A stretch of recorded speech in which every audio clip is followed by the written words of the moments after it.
Hello నమస్తే welcome to మనం TV. మాజీ మంత్రి రోజా ప్రెస్ మీట్ పెట్టి నిన్న పవన్ కళ్యాణ్ గారిని ఉద్దేశించి చాలా వ్యాఖ్యలే చేసింది. అయితే దీనిపై మరిన్ని అప్డేట్స్ తెలుసుకుందాం. ఇప్పుడు మనతో ఉన్నారు సీనియర్ జర్నలిస్ట్ కట్టా కార్తిక్ గారు. నమస్తే సార్. నమస్తే రమ్య. సార్, రోజా అయితే నిన్న ప్రెస్ మీట్ పెట్టారు. పెట్టి పవన్ కళ్యాణ్ గారిని ఉద్దేశించి చాలా మాట్లాడినారు. అంటే పవన్ కళ్యాణ్ గారు చంద్రబాబు గారి చెంచా అన్నట్లు ఉద్దేశించి మాట్లాడారు. దీనిపై మీ కామెంట్ ఏంటి సార్? రోజా గురించి ఎంత తక్కువ మాట్లాడుకుంటే అంత మంచిది. ఆమె మాజీ మంత్రి, క్రీడా శాఖకి, పర్యాటక శాఖకి వైసీపీ అధికారం ఉన్న సమయంలో మంత్రిగా పనిచేశారు. ఎప్పుడైనా తన శాఖకి సంబంధించి ఎప్పుడైనా ప్రెస్ మీట్ పెట్టారా?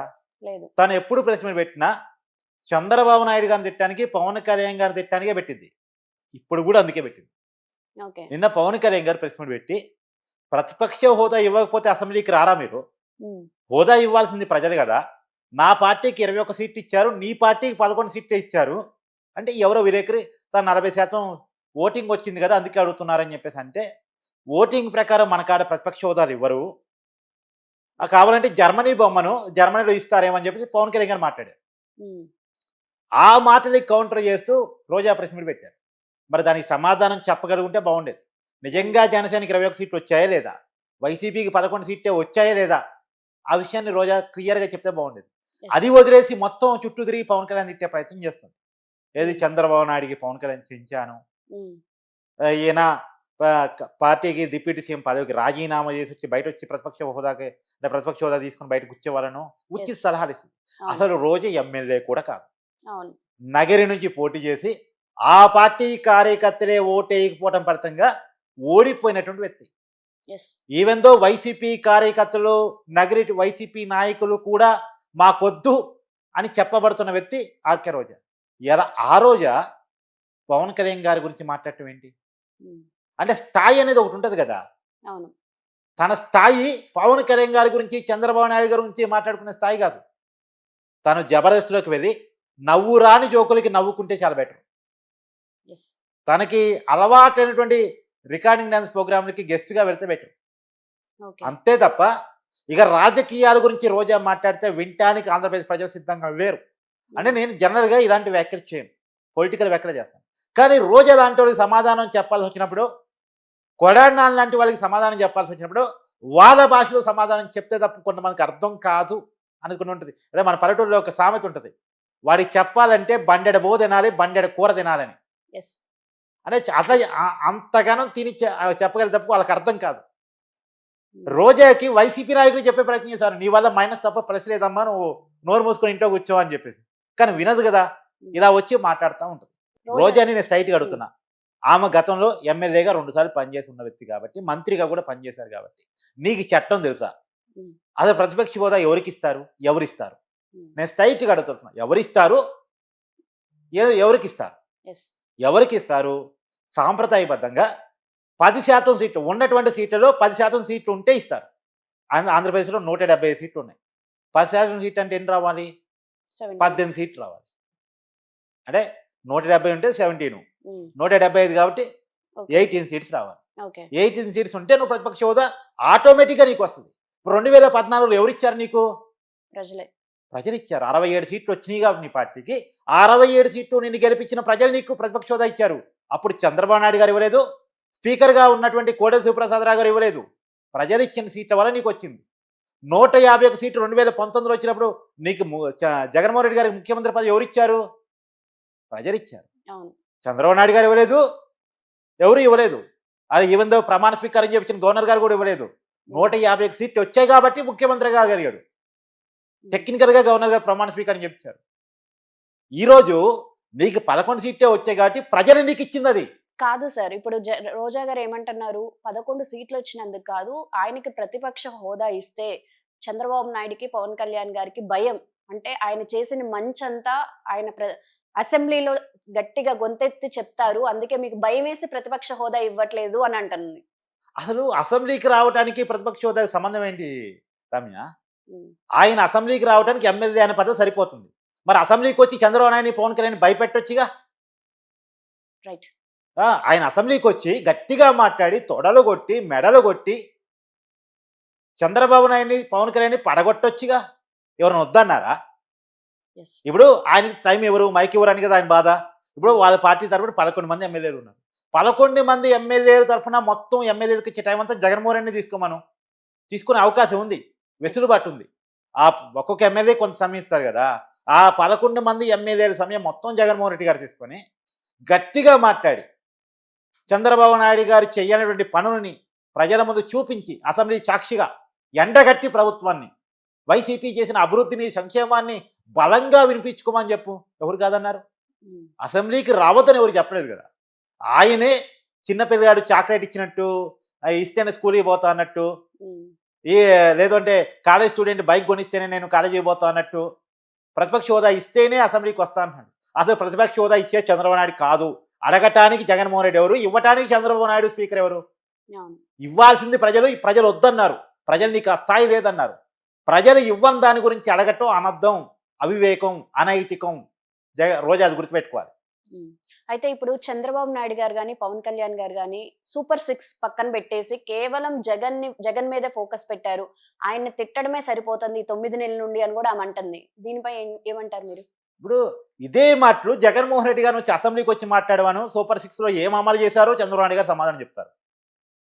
ఇప్పుడు రోజా గారు మీడియా మైక్ ముందు వన్ సైడ్గా అవతల టీడీపీ పార్ట్నర్ లేకుండా బైక్ పట్టుకొని తను అనుకున్నది తనకు పంపించిన స్క్రిప్ట్ని చదివి వినిపించడం కాదు. సూపర్ 6 అమలు అవుతుందా లేదా అసెంబ్లీకి వచ్చి మాట్లాడమను. అసెంబ్లీకి వచ్చి పోరాడమను.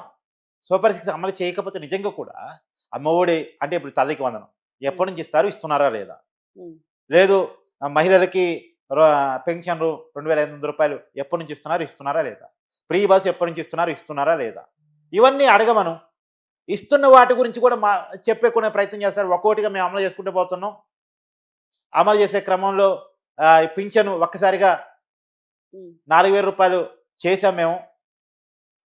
దేశంలోని ఎక్కడ లేని పెన్షన్ విధానాన్ని మేము చేస్తున్నాం. 1వ తారీఖు ఇస్తున్నాం. గవర్నమెంట్ ఉద్యోగుల జీతాలు ఇస్తున్నాం. పెన్షన్ కూడా 1వ తారీఖు ఇస్తున్నాం అని కూటమి ప్రభుత్వం చెప్పుకునే ప్రయత్నం చేస్తుంది. ఇతరత్ర పథకాలు కూడా ఒక్కోటిగా అన్న క్యాంటీన్ స్టార్ట్ చేసాం. ఉమ్, తర్వాత గ్యాస్, ఉచిత గ్యాసు స్టార్ట్ చేసాం. ఇవన్నీ స్టార్ట్ చేసుకుంటే కాలక్రమంలో 1 by 1 మాకు 5 సంవత్సరాల పరిపాలన కాలం ఉంది. ఈ సంవత్సరంలోనే అన్ని మొత్తం సూపర్ 6 అమలు చేయాలని లేదు. మేము సూపర్ 6 అమలు చేయడానికి మాకు కావాల్సినంత సమయం ఉంది. డబ్బులు చూసుకొని, వెసులుబాటు చూసుకొని, రెవెన్యూ గ్రోత్ తెచ్చుకొని, డబ్బుల్ని జనరేట్ చేసుకొని స్టెప్ బై స్టెప్ అమలు చేస్తాను. ఇప్పుడు దానికి కూడా ఆమె అంటున్నారు కదా సార్, 2047లో ఎందుకు మాకు ఉన్న ఈ 5 సంవత్సరాల కాలంలో చెయ్యాలి గాని అని అంటున్నారు. ఇప్పుడు 5 సంవత్సరాల కాలంలోనే చేయాలి. ఎస్. చెయ్యాలని డిమాండ్ బాగానే ఉంది. చేయాల్సిందే, చేస్తారు కూడా అని నేను అనుకుంటున్నాను. చేయకపోతే వచ్చే ఎన్నికల్లో వీళ్ళకు కూడా ఇబ్బంది పడుద్ది.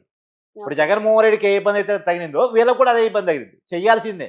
ఆ చెయ్యాలని డిమాండ్ నువ్వు మైకుల ముందు కాదు, అసెంబ్లీకి వచ్చి మాట్లాడమని చెప్తాను నేను. ఎస్. చెయ్యాలన్న డిమాండ్ నేను అగ్రీ అవుతా. ఈ 5 సంవత్సరాల కాలం కోసమే ఈ హామీలు ఇచ్చారు. ఈ 5 సంవత్సరాల కాలంలోనే నింపాలి. ఇప్పటికి ఎన్నాళ్ళైంది? 10 నెలలే కదా అయింది. 10 నెలలే కదా అయింది. ఇప్పుడు జగన్మోహన్ రెడ్డి గారు 1000 రూపాయలు పెన్షన్ పెంచుతానని హామీ ఇచ్చి అధికారంలోకి వచ్చాడు గతంలో 2019లో. 1000 రూపాయలు పెంచడానికి ఎన్నాళ్ళు టైం తీసుకున్నాడు? ఒక సంవత్సరం 250, ఇంకో సంవత్సరం 250, ఇంకో సంవత్సరం 250, ఇంకో సంవత్సరం 250. విడతల వారీగా 5 సంవత్సరాలు టైం తీసుకున్నాడు. మొదటి సంవత్సరం ఏమీ పెంచలేదు. 2వ సంవత్సరం స్టార్ట్ చేశాడు. 4 సంవత్సరాల్లో 1000 రూపాయలు పెంచాడు.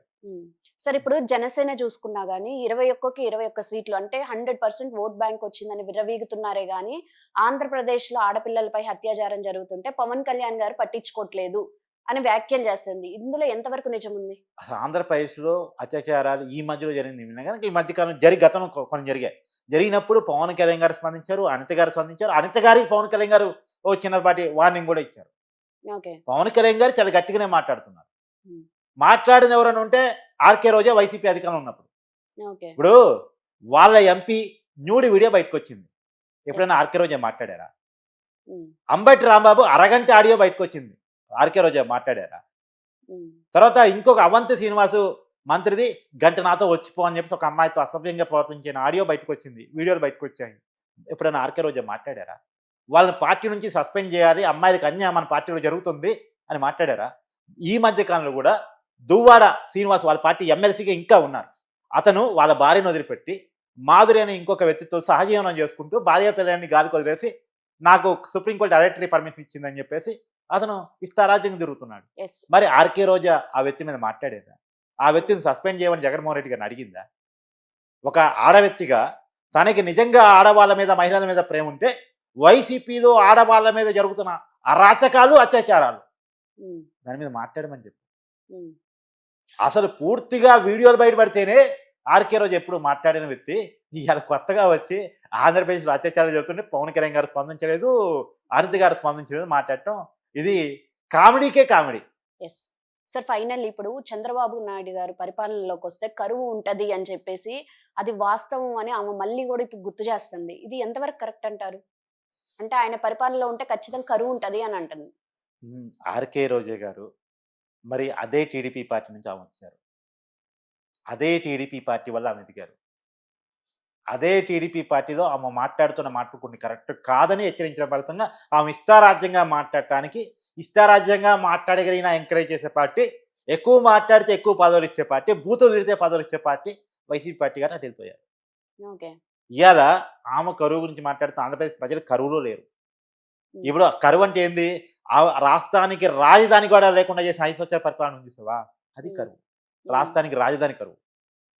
తర్వాత ప్రజలకి భూములు కరువు. ఎందుకంటే వ్యక్తిగత భూములను వీరు ఆక్రమించుకున్నారు కదా. దేవాదాయ భూములను కూడా ఆక్యుపై చేసి పడేశారు కదా.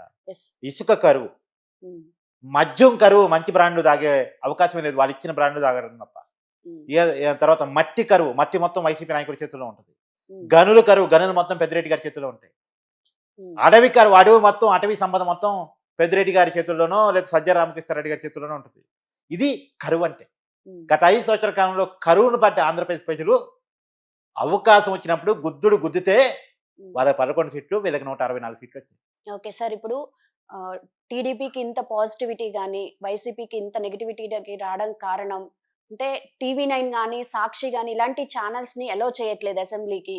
ఓన్లీ టీడీపీ భజన్ చేసే ఛానల్స్‌ని అలౌ చేస్తున్నారు. ఇది ఎంతవరకు కరెక్ట్ అని అంటున్నాం?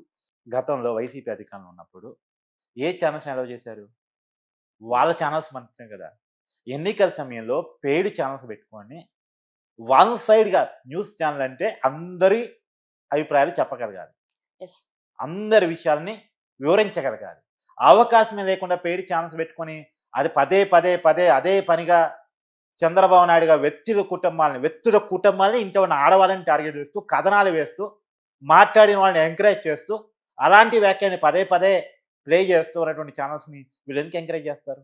ఓకే. న్యూస్ ఛానల్స్ బాధ్యతని న్యూస్ ఛానల్స్ చేయనప్పుడు ప్రభుత్వం అలాంటి వాటిని ఎందుకు ఎంకరేజ్ చేస్తుంది? రైట్. మేము మాకు టీవీ ఛానల్ ఉంది, మేము ఏది పడితే అది చూపిస్తాం, కానీ న్యూస్ ఛానల్ కాబట్టి మీరు మాకు అవకాశాలు కల్పించాల్సిందే, అసెంబ్లీకి అలౌ చేయాల్సిందే, ఐఎన్పిఆర్ దగ్గర అక్రిడిటేషన్ కార్డు ఇవ్వాల్సిందే, మమ్మల్ని జర్నలిస్టులుగా గుర్తించాల్సిందంటే అది ఎట్ట బాధ్యత అవుతుంది? రైట్. నీకు పరిధి ఉంటుంది. నువ్వు న్యూస్ ఛానల్ అయినా, జర్నలిస్ట్ అయినా నీకు గీత ఉంటుంది. ఇప్పుడు నాకు నోరు ఉంది, మైక్ ఉంది, నువ్వు అడుగుతున్నావు కాబట్టి నా ఇష్టారాజ్యంగా జగన్మోహన్ రెడ్డి బూతులు తిట్టాను అనుకో, is it right? No.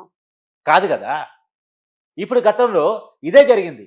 Chandrababu Naidu గారి ఇంటి మీద దాడి చేసినందుకు జోగి రమేష్కి మంత్రి పదవి, చంద్రబాబు నాయుడిని బూతులు తిట్టినందుకు కొడానానికి మంత్రి పదవి, Vallabhaneni Vamsi TDP MLA, TDP నుంచి గెలిచాడు, కానీ చంద్రబాబు నాయుడిని వాళ్ళ ఇంట్లో ఉన్నటువంటి ఆడవాళ్ళని తిట్టినందుకు అతనికి వైసీపీలో తీసుకొని కావాల్సిన అవకాశాలు ఇచ్చి, వైసీపీలో ఆల్రెడీ ఉన్న నాయకుడిని కూడా పక్కకు దోసేసి ఎన్ని కుంభకర్ణాలు తీసుకున్నా ఏ కేసు లేకుండా చేశారు.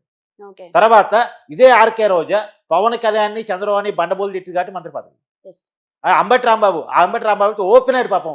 నాకు పోలవరం ప్రాజెక్టు గురించి ఏమీ తెలియదు, నీటిపారుదల శాఖ గురించి అసలే తెలియదు. ఆయన తెలిసినా సరే నీటిపారుదల శాఖ మంత్రి ఎందుకు ఇచ్చారు?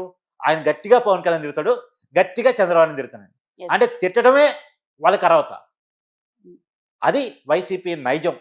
ఓకే. Thank you sir.